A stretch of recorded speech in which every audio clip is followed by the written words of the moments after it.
Hello friends, कैसे हो आप सभी। मैं हूं सुधार सिंह और आज आपके लिए मैं लाया हूं एक और लेक्चर जो है प्रिपेयरिंग पॉलिटी फॉर CAPFAC। जैसा कि फ्रेंड्स हमें बताया कि पॉलिटी सबसे इम्पोर्टेंट टॉपिक है पूरे एग्ज़ाम का, तो इसको हम डिटेल में देख लेते हैं कि हमें कैसे तैयार करना है। तो आज हम कवर करने वाले हैं कि CAPFAC में पॉलिटी का क्या सिलेबस है, कौन कौन सी बुक्स हमें पढ़नी है, बुक्स को पढ़ते टाइम हमें अपना अप्रोच क्या रखना है। मतलब जब भी हम कोई बुक या सोर्स देख रहे हैं तो हमें दिमाग में क्या बातें याद रखनी है उसको पढ़ते टाइम। प्रिपरेशन के लिए क्या स्ट्रेटजी हमको रखनी है। एम लक्ष्मीकांत जो सबसे इम्पोर्टेंट बुक है पूरे टॉपिक की, उसको हमको कैसे पढ़ना है। पॉलिटी के लिए हमें करंट अफेयर्स कैसे तैयार करनी है। और लास्टली प्रीवियस ईयर क्वेश्चन और मॉक टेस्ट को हमको कैसे यूज़ करना है। तो देखिए सिलेबस में पेपर 1 जो कि ऑब्जेक्टिव होता है उसमें मेंशन्ड है इंडियन पॉलिटी एंड इकॉनमी एक साथ। सो पॉलिटी आ गया एंड देन जैसे कि countries political system and the constitution of India. तो सिलेबस में इतना ज़्यादा आपको इन्फॉर्मेशन नहीं मिलेगा कि कैसे क्वेश्चंस आने हैं। आपको बस जो सोर्सेज हैं उनको अच्छे से पढ़ लेना है, ऑब्जेक्टिव क्वेश्चंस को दिमाग में रख के तैयारी करनी है। एंड पेपर 2 में देखिए पार्ट ए में जिसमें ऐसे आते हैं उसमें वो मेंशन करते हैं कि जो इंडिकेटिव टॉपिक्स हैं फॉर ऐसे दे इंक्लूड पॉलिटी। एंड हमें ये भी पता है कि पार्ट बी में एक आता है आर्ग्यूमेंट राइटिंग प्लस रिपोर्ट्स वगैरह में, उसमें पूछ सकते हैं कुछ। सो आर्ग्यूमेंट राइटिंग में भी पॉलिटी के क्वेश्चंस आ सकते हैं। तो सिलेबस हमने देख लिया। अब हम देख लेते हैं कि हम कौन कौन सी बुक्स पढ़ेंगे, हमारी बुक लिस्ट क्या होगी। तो सबसे पहले NCERT बुक्स जो फंडामेंटल्स होती है, क्लास 9th एंड 10th की डेमोक्रेटिक पॉलिटिक्स 1 एंड 2, ये दो बुक्स हमको देखनी है। क्लास 11th की इंडियन कॉन्स्टिट्यूशन की एक बुक है और एक पॉलिटिकल थ्योरी की बुक है। सो दो बुक्स 9th एंड 10th की, दो बुक्स क्लास 11th की, ये भी इम्पोर्टेंट है। फिर क्लास 12th की contemporary world and Indian politics. देखिए ये जो बुक्स हैं ये as such Indian politic books नहीं है, लेकिन ठीक है हम भी इन बुक्स को भी पढ़ेंगे। सो NCERT की टोटल 6 बुक्स हो गई। उसके बाद M लक्ष्मीकांत की इंडियन पॉलिटी, मैं इस लेक्चर में 6th एडिशन कवर कर रहा हूँ। सो ये एक बुक हो गई। एंड उसके अलावा जो करंट अफेयर्स हम देखेंगे पॉलिटी के लिए वो हम देखेंगे न्यूज़पेपर से, मंथली मैगजीन से और एक कोई कॉम्पिटिटिव मैगजीन। सो ये सब हमारे सोर्सेज हैं फॉर पॉलिटी। उसके बाद हम देख लेते हैं कि हमें बुक्स को पढ़ते टाइम, अपने सोर्सेज को पढ़ते टाइम अप्रोच क्या रखनी है। तो देखिए जो क्लास 9th एंड 10th की NCERT हैं they are not that important. आप उनको केवल सिंगल रीडिंग दीजिए, do not spend much time on them. आपको क्या करना है, सिंगल रीडिंग देनी है, जो आपको इम्पॉर्टेंट चीज़ें लगती हैं उनको आप बस याद में रखिए, ठीक है। So do not attempt to memorise them.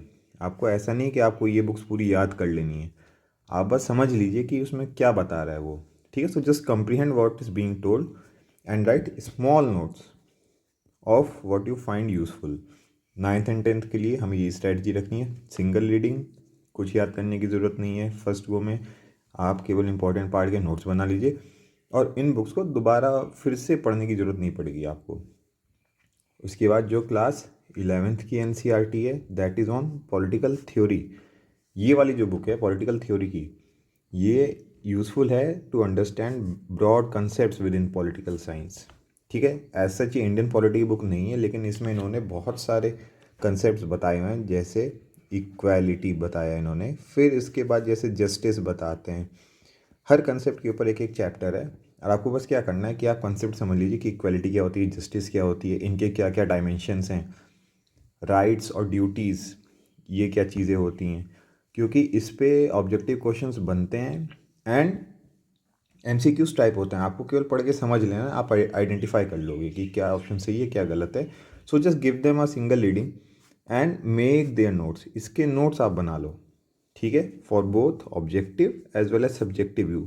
Subjective view क्यों, अगर आपके पास ऐसे टाइप में कोई क्वेश्चन आता है तो इस बुक की आप अच्छी नॉलेज ऐसे टाइप में यूज़ करते हो, राइट।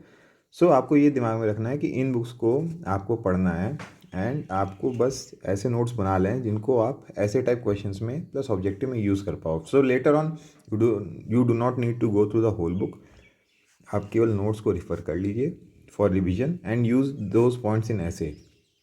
उसके बाद जो क्लास 11th की सेकंड बुक है, इंडियन कॉन्स्टिट्यूशन एट वर्क, देखिए ये इम्पॉर्टेंट बुक है, ठीक है, बिकॉज ये बुक में सीधे क्वेश्चंस आते हैं एग्जाम में, ठीक है।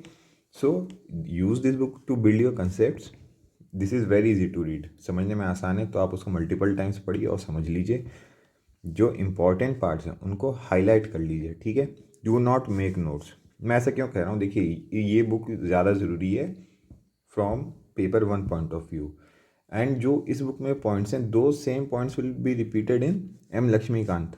सो इस बुक को पढ़ के आप क्या कर रहे हो कि एक तो आपने पेपर वन की थोड़ी तैयारी कर ली, प्लस एम लक्ष्मीकांत पढ़ने के लिए ये आपका एक ग्राउंड सेट कर देती है, because this is easy to read. जब आप एम लक्ष्मीकांत पढ़ोगे वो आपकी बेटर समझ में आएगी। फिर उसके बाद आती हैं क्लास 12th की एनसीईआरटी।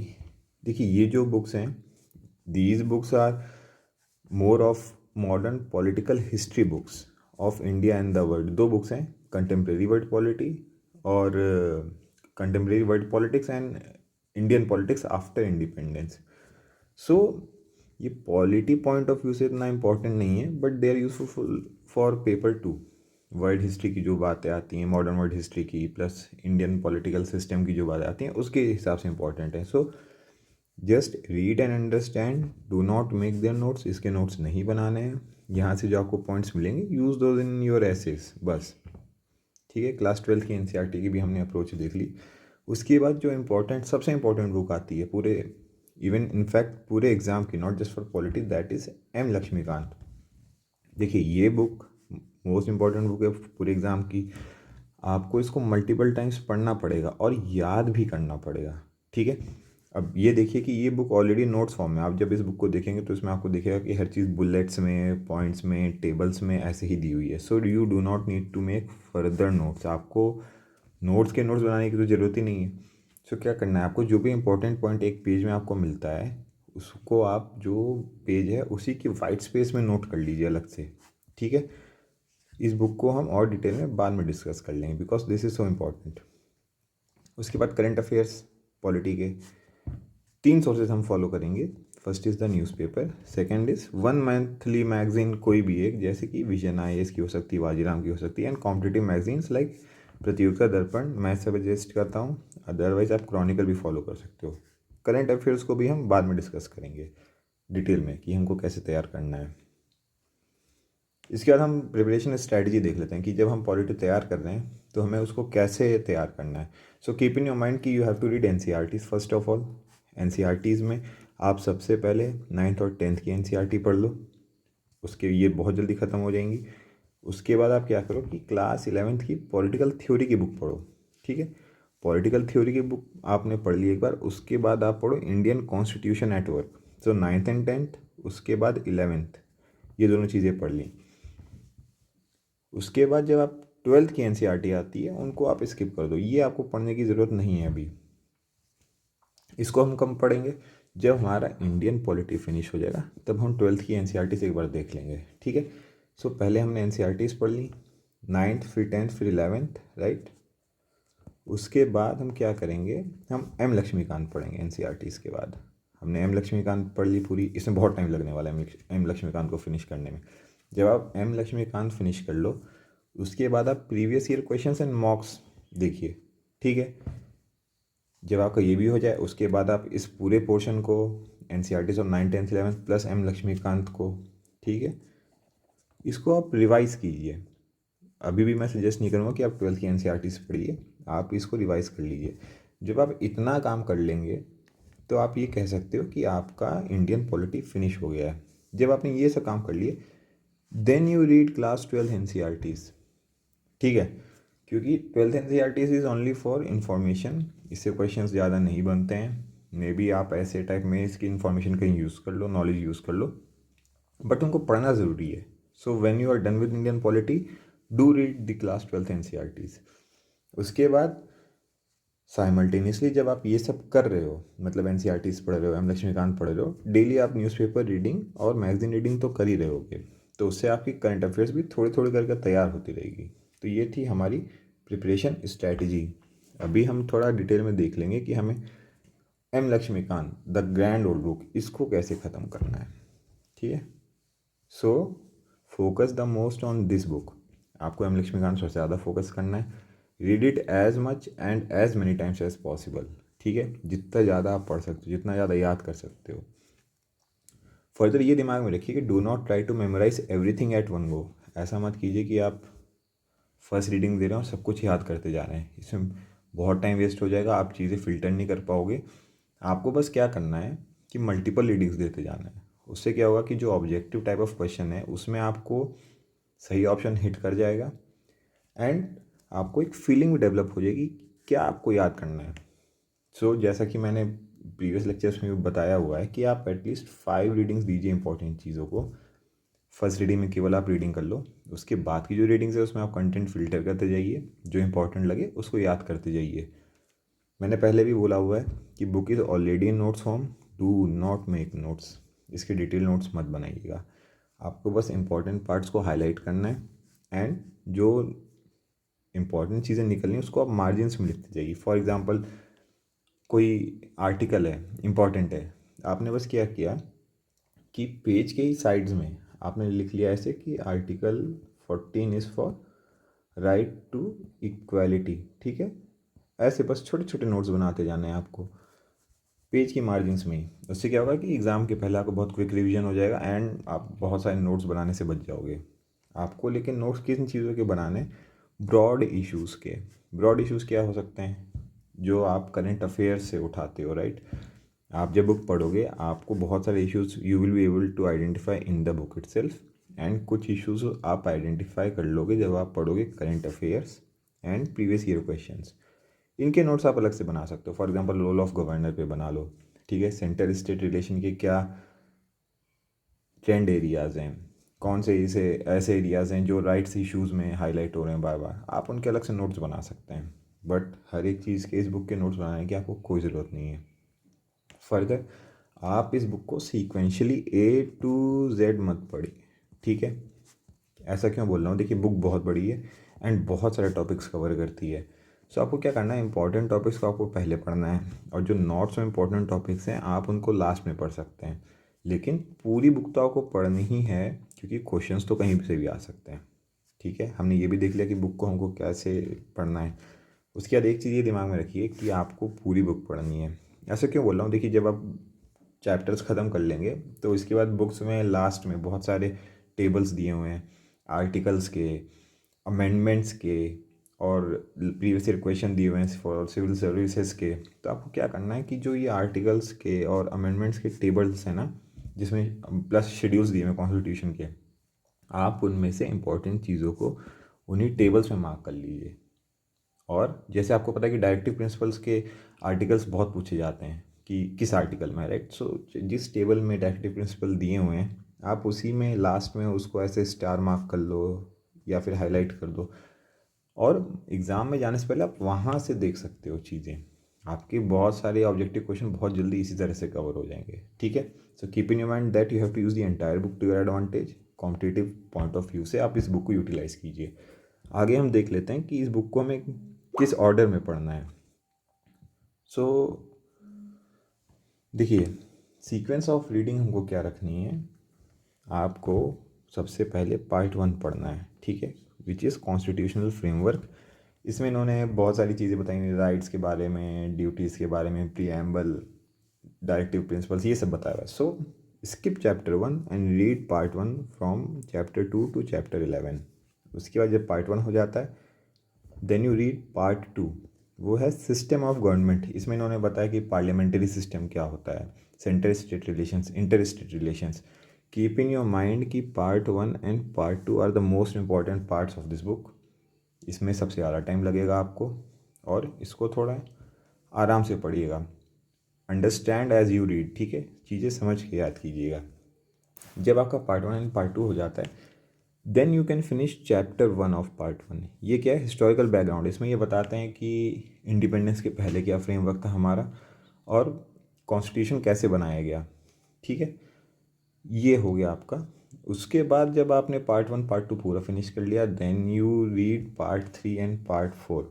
ठीक है, पार्ट 3 एंड पार्ट 4 में क्या है, सेंटर एंड स्टेट गवर्नमेंट के बारे में उन्होंने बताया हुआ है। अब इसमें क्या है कि जो चीज़ सेंटर में है ऑलमोस्ट वैसा ही फ्रेमवर्क स्टेट लेवल पे भी है। So you read analogous chapters together. इसका क्या मतलब है, जैसे मान लीजिए प्रेसिडेंट एंड गवर्नर है, राइट। तो आप सेंटर से प्रेसिडेंट का चैप्टर पढ़िए, उसके बाद स्टेट से गवर्नर का चैप्टर पढ़ लीजिए। Similarly central legislature that is parliament का चैप्टर होगा। उसके बाद आपको, जब आपने पार्लियामेंट चैप्टर पढ़ लिया तो आप सिमिलरली पढ़ लीजिए स्टेट लेजिस्लेचर का चैप्टर। तो ऐसे क्या है कि आप दोनों को कंपेयर एंड कॉन्ट्रास्ट कर सकते हैं और आपको चीज़ें ज़्यादा अच्छे से क्लियर होती जाएंगी। उसके बाद जब आपने पार्ट 3 पार्ट 4 पढ़ लिया, उसके बाद आप पार्ट 5 से पार्ट 11 तक सीक्वेंशली फिनिश कर सकते हैं, कोई दिक्कत नहीं है। ये हमने देख लिया कि हमको इंपॉर्टेंट पार्ट्स कैसे पढ़ने हैं। इसके बाद हम देख लेते हैं कि which are not so important chapters, कौन से ऐसे हैं जिनको आप रीडिंग में स्किप कर सकते हो फर्स्ट टाइम बट बाद में पढ़ सकते हो, या फिर जिनको आप, अगर ये चैप्टर्स आ रहे हो तो इनको आप बस एक बार इजी रीडिंग देकर ख़त्म कर दीजिए, बाद में आप इनको थोड़ा अच्छे से पढ़ सकते हो। So when you are reading the chapters in sequence you can skip these chapters, but इनको भी बाद में पढ़ना है। ये चैप्टर्स की मैंने आपको लिस्ट दे दी है यहाँ पे। इन चैप्टर्स को क्या करना है कि आप जब फर्स्ट रीडिंग दे रहे हो स्किप कर दीजिए या फिर सिंगल रीडिंग दे दीजिए, बट लेटर ऑन जब आपकी बुक ख़त्म हो जाती है रीड दिस चैप्टर्स, ठीक है। ये आपके पास पूरी लिस्ट है, इसमें करीब 22 या 23 चैप्टर्स हैं टोटल। इनको आप बाद में देखिएगा, but keep in your mind कि बाई नॉट सो इम्पॉर्टेंट मेरा क्या मतलब है कि बेनिफिट कॉस्ट रेशियो लो है, ठीक है। और एग्ज़ाम में बहुत ज़्यादा क्वेश्चंस नहीं पूछे जाते हैं, बट एग्ज़ाम के लिए आपको इनको भी तैयार करना है क्योंकि क्वेश्चन तो कहीं से भी आ सकता है, राइट। तो हमने देख लिया कि एम लक्ष्मीकांत हमको कैसे पढ़नी है। इसके बाद हम देख लेते हैं कि पॉलिटी के लिए हमें करंट अफेयर्स कैसे तैयार करनी है। सो आप ये याद रखिए कि करंट अफेयर्स आपको एक साल की तैयार करनी है। एक साल की करंट अफेयर्स से मेरा क्या मतलब है, मान लीजिए कि नेक्स्ट ईयर एग्ज़ाम है आपका जुलाई में, राइट। जुलाई 2023 में आपका एग्ज़ाम है। सो आप करंट अफेयर्स फिनिश कीजिए फ्रॉम जुलाई 2022 से लेकर जुलाई 2023, ठीक है। तो ये आपका एक साल का करंट अफेयर्स कवर हो जाएगा। आपको उन चीज़ों के बारे में ज़्यादा स्ट्रेस नहीं लेना है जो जुलाई 2022 के पहले की होंगी, क्योंकि करंट अफेयर्स में चीज़ें रिपीट होती रहती हैं, ठीक है। चीज़ें डेवलप होती हैं के ऊपर एक, एंड वो सारी चीज़ें आपकी ऑलरेडी कवर हो जाएंगी जब आप उनको देखते रहोगे। सो अभी हम देखते हैं कि हमको न्यूज़पेपर कैसे कवर करना है। देखिए, न्यूज़पेपर्स को हमको केवल रीडिंग देनी है and you have to avoid making notes, क्योंकि एक सिंगल टॉपिक बार बार कवर होता है। बट अगर एक गुड एडिटोरियल कॉलम आता है जो एक वाइटल इशू कवर करता है, आप उसकी या तो कटिंग रख लीजिए अपने पास या फिर उसके नोट्स भी बना लीजिए, but be very selective in this process.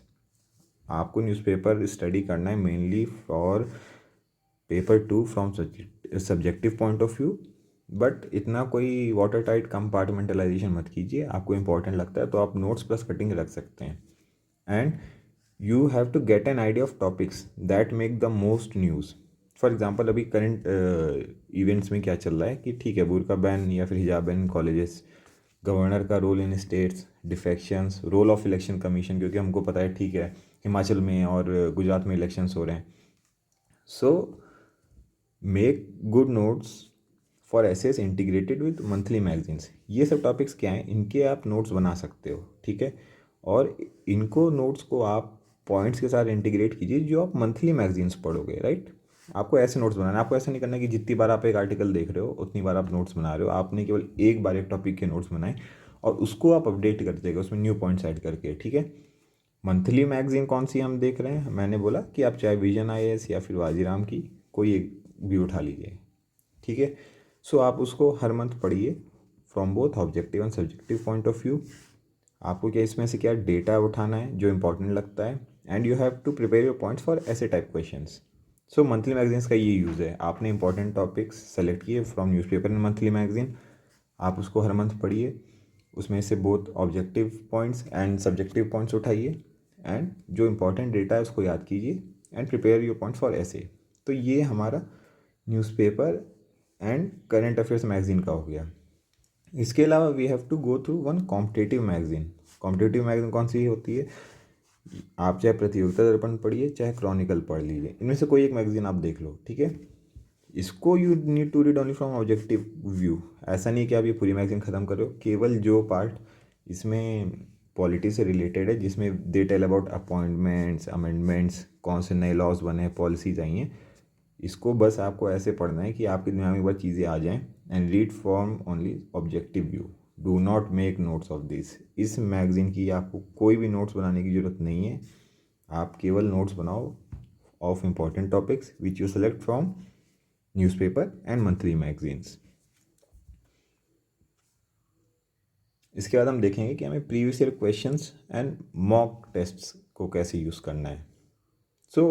मैं हमेशा बोलता हूँ कि आप प्रीवियस ईयर क्वेश्चन को लास्ट के लिए बचा के मत रखिए। You keep going through previous year questions during your preparation. इससे फ़ायदा क्या है कि आपको एक अंडरस्टैंडिंग डेवलप होगी कि इम्पॉर्टेंट क्या है और क्या चीज़ इम्पॉर्टेंट नहीं है। You have to understand the types of question asked and the level of question asked, कि किस डेप्थ तक क्वेश्चन पूछे जाते हैं। ठीक है, फॉर एग्जांपल पेपर 1 में हमें पता है कि articles, cases, functions and compositions of offices, court में जो केसेस आते हैं, ठीक है, जो इम्पोर्टेंट, जैसे केशवनंदन भारती केस हो गया, amendments, schedules of constitution, parts of constitution, ये सब इंपॉर्टेंट है। क्यों? क्योंकि इनमें सीधे ऑब्जेक्टिव क्वेश्चंस बनते हैं। लेकिन किसी भी एक टॉपिक का थ्रेडबेयर एनालिसिस इतना इंपॉर्टेंट नहीं है। ठीक है, तो पेपर 1 की आप अंडरस्टैंडिंग डेवलप कर लो कि किस लेवल ऑफ पूछे जाते हैं इन पेपर 1। सिमिलरली फॉर पेपर 2 आप जब क्वेश्चन पढ़ोगे तो आपको ये समझ में आएगा कि जो एक ब्रॉड अंडरस्टैंडिंग है of current topics and vital issues, ठीक है, ये ज़रूरत है विद रेलेवेंट एग्जांपल्स। ठीक है, लेकिन ऑब्जेक्टिव डेटा इतना यहाँ पे हमारे काम का नहीं है। तो प्रीवियस ईयर क्वेश्चन से आपको एक बहुत अच्छा अंडरस्टैंडिंग मिल जाएगा कि आपको पेपर 1 के लिए कैसे पढ़ना है और पेपर 2 के लिए कैसे पढ़ना है। So keep going through previous year questions when you are preparing. ठीक है, जब आप फर्स्ट रीडिंग कर लेते हो पूरे बुक लिस्ट की, तब आप प्रीवियस ईयर क्वेश्चन देखना शुरू कर दो। ठीक है, इससे फ़ायदा क्या है कि जो भी आप क्वेश्चन देखोगे आपकी समझ में आ जाएगा कि कहाँ से है, राइट्स का क्वेश्चन है कि ड्यूटीज़ का क्वेश्चन है, अमेंडमेंट का क्वेश्चन है। ठीक है, एंड इन सब्सिक्वेंट रीडिंग्स जब आप बुक को दोबारा पढ़ोगे, तीसरी बार पढ़ोगे, what you will do is कि you will target the vital parts, मतलब जो इम्पोर्टेंट पार्ट्स हैं बुक्स के, आप उनको ज़्यादा अच्छे से पढ़ोगे और मेमोराइज करोगे। ठीक है, प्रीवियस ईयर क्वेश्चंस का हमने यूज़ देख लिया। उसके बाद मॉक क्वेश्चंस को हमें कैसे यूज़ करना है। देखिए, मॉक क्वेश्चंस को आप प्रैक्टिस के लिए यूज़ करो एंड आप ये समझो कि आपकी वीकनेसेस और स्ट्रेंथ्स कहाँ पे हैं। ठीक है, उससे क्या फ़ायदा है कि आपको ये समझ में आ जाएगा कि किस चीज़ को मुझे दोबारा और अच्छे से पढ़ना है। ठीक है, मान लीजिए आपके फंडामेंटल राइट्स आपका अच्छे से तैयार था, बट डायरेक्टिव प्रिंसिपल में आप इतने स्ट्रांग नहीं थे। So read that chapter again and selecting the topics that you have to make notes of. जैसे ऐसे टाइप क्वेश्चन है, उसमें आपको दिखता है कहीं पर कि ठीक है इन्होंने एक टॉपिक से पूछा हुआ है, राइट, ऐसे टाइप क्वेश्चन, तो आप क्या करो, उसके नोट्स बना लो, सो दैट जब आप एग्ज़ाम के पहले जा रहे हो फॉर पेपर 2 आपके पास ऑलरेडी एक रेडीमेड आंसर है जिसमें आपने इंट्रोडक्शन, कंक्लूजन और मेन बॉडी ये सब चीज़ें लिखी हुई हैं। मॉक क्वेश्चंस का आप ऐसे यूज़ करना। ठीक है, सो प्रीवियस ईयर क्वेश्चंस को you use to understand the paper and mocks को आप यूज़ करते हो प्रैक्टिस के लिए। पेपर 2 के लिए आप क्या करो कि लास्ट एटलीस्ट 5 ईयर्स के आप सारे एसेज अटेम्प्ट करो। ठीक है, ऑफ पॉलिटी, एंड अपनी टेक्निक डेवलप कीजिए। देखिए, ऐसे तो किसी भी टॉपिक पे आ सकता है, आप इतना हार्ड एंड फास्ट गैस नहीं कर सकते कि कहाँ से ऐसे आएगा। सो मेन चीज़ क्या है कि आपको अपनी टेक्निक डेवलप करनी है कि आपको टाइम कैसे मैनेज करना है ऐसे राइटिंग के लिए, आपको पॉइंट्स कौन से सेलेक्ट करने हैं, सीक्वेंस में कैसे लिखना है। सो ऐसे writing is more about technique rather than exact points which you right. Points भी ज़रूरी हैं, बट आप टेक्निक डेवलप कीजिए। वो कैसे होगी, आप 5 ईयर्स के क्वेश्चन कीजिए फॉर एसेस, एंड आप जो पॉइंट्स लिखोगे, right, the points for essays, वो आपका ऑलरेडी कवर हो जाता है when you prepare for paper 1। So that is how you use previous year questions and mock papers. Okay friends, polity for CAPF-AC में मेरी तरफ से इतना ही था। Thank you for watching the lecture. If you have any doubts you can ask in the comments. YouTube पर you can search for Siddharth Singh CAPF, इसमें आपको मेरा चैनल मिल जाएगा। टेलीग्राम पर ये 2 ग्रुप्स हैं जिस पे मैं गाइडेंस देता हूँ। And to everyone happy Diwali. ठीक है, so keep preparing and next attempt will be good for you. Just work hard. Thank you.